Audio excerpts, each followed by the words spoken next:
10ই March ব্রিগেডে জনগর্জন সভা। কেন জনগর্জন সভা তা পরিষ্কারভাবে বুঝিয়ে দিলেন রাজ্যের মন্ত্রী শশী পাঁজা। সেই বার্তাটুকু তুলে ধরলেন মানুষের কাছে। 19 নম্বর ওয়ার্ড বিকে পাল পার্কের সংযোগস্থলে উপস্থিত হয়েছিলেন রাজ্যের মন্ত্রী শশী পাঁজা। 19 নম্বর ওয়ার্ডের পৌরমাতা শিখা সাহা এবং 8 নম্বর ওয়ার্ডের পৌরমাতা পূজা পাঁজা সহ আরও অনেকেই। 10ই মার্চ তৃণমূল রাজ্যে ক্ষমতায় আসার পর তৃতীয় ব্রিগেড হতে চলেছে।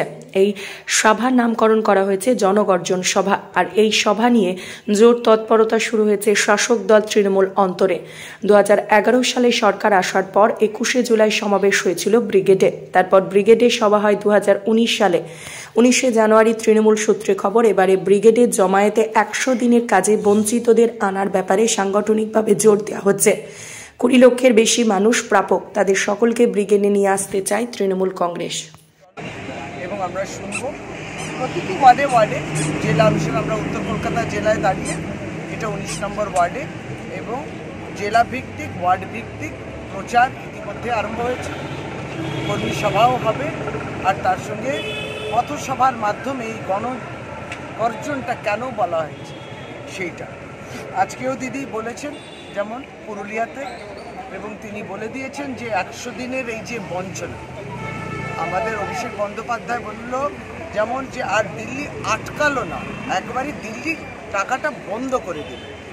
এই বন্ধ টাকা, এই বঞ্চনার বিরুদ্ধে প্রথমেই লড়াই, আর এই লড়াইটা তো চলছে দীর্ঘদিন।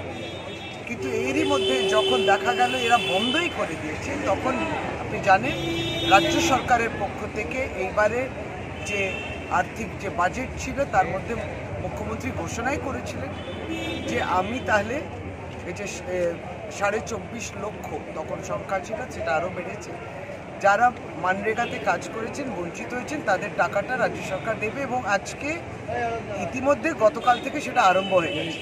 অর্থাৎ দিদি যখন কথা দেন সে কথাটা রাখেন, কিন্তু যারা কথা রাখলেন না সেটা কেন্দ্রীয় সরকার আর রাজনৈতিক পার্টি বিজেপি, তার বিরুদ্ধে কিন্তু এই গণগর্জন সভা।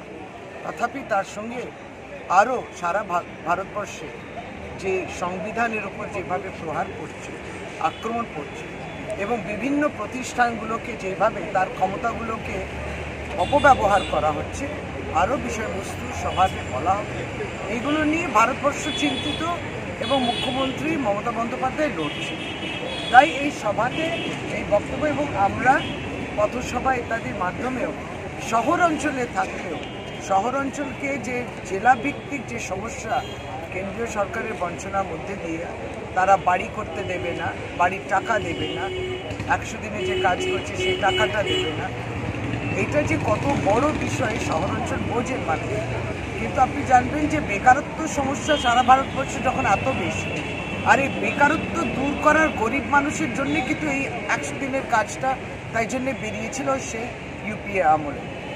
কিন্তু সেই গরিব মানুষ চাকরি পাবে সেই পথটাও বন্ধ করে দিল কেন্দ্র সরকার।